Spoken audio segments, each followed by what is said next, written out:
It's just me, with a friend of mine playing drums behind my poetry. He plays recorder and drums. It must have been a dream, thought he. The earth could be seen turning below. Majestic mountain ranges surrendering themselves to fragrant, inviting valleys. But their eyes, what color were their eyes? He could only remember the sound that their wings made in his heart as their arrows whistled to and fro. And only as the night gave way to day, did the sweet blanket of sleep overtake and fill his soul with peace, a peace filled with such perfection he had never felt before. I must have been dreaming, thought he.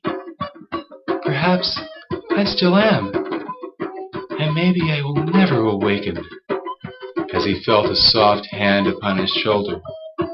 And then the words flowed from her lips, words with the power of every flower as they opened to take in the sun.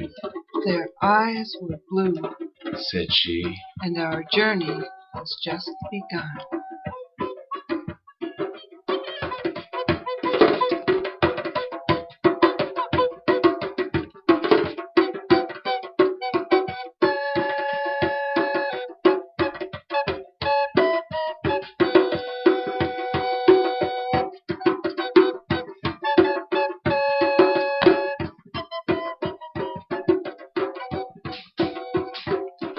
As he looked into her eyes, he saw reflected in those dark pools of mystery a vision of unmatched splendor.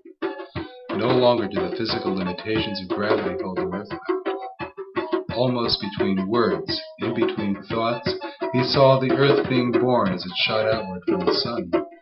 He watched, transfixed, his mountain ranges pushed upward as gracefully as the waves that now could be seen rippled over the newborn sea.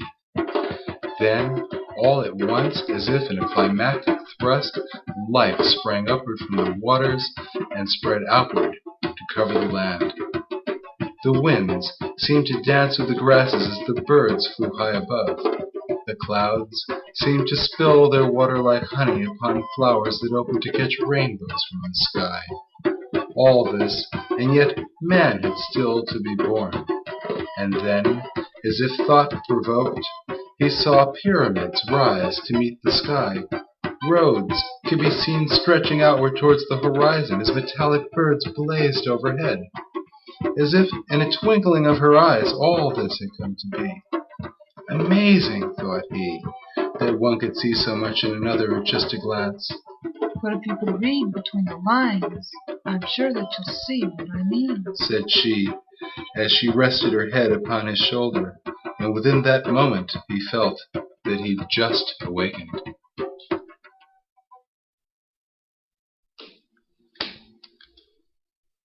She gazed at me, but it felt like she saw right through me as she spoke. It is night. Day has turned to night and warm light, and the collective consciousness speaks. It is from one body that we come and return. It is from one mind that we think and relate. We are one, all one to depend on each other. Move in the cosmic flow, let it go. Unify in the time-space sequence, in our endless journey together, each soul on separate but interlocking pathways going home. Day has come. Take heed of the daylight showering down across the endless reaches of daytime. Your time, our time, to come closer together, only to be swallowed up by the sweet fragrance of love. Earth love, sky, sea, and moon, stars. For both you and I are part of a cosmic body, a living, breathing thing of which the whole universe is composed. Therefore, love, care, and caress yourself, and you shall for me. I love you. I watched as she rose. The rain could be heard dripping off the rooftop as she walked outside and vanished into the mist between where the rain met and entered. the thirsting earth.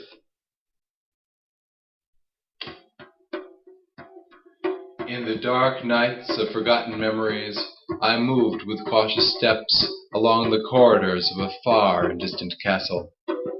In the dungeon's musty smell, I still can recall all that had passed leading up to what confronts me now. A confrontation which is hard to describe, and yet no mortal can attempt to escape the harsh yet wondrous beauty of the coming to know oneself. From where does this fear arise?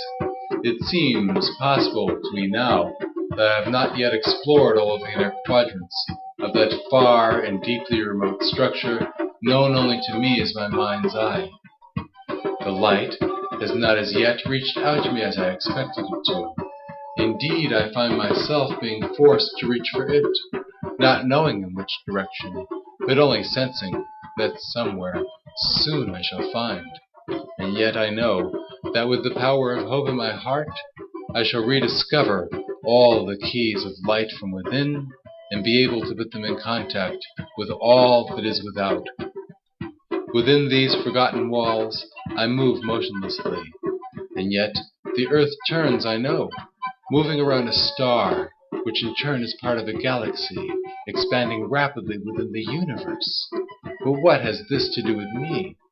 Could it be that my castle, rooted upon the ground, upon a spinning ball, is melting into the realization of singularity?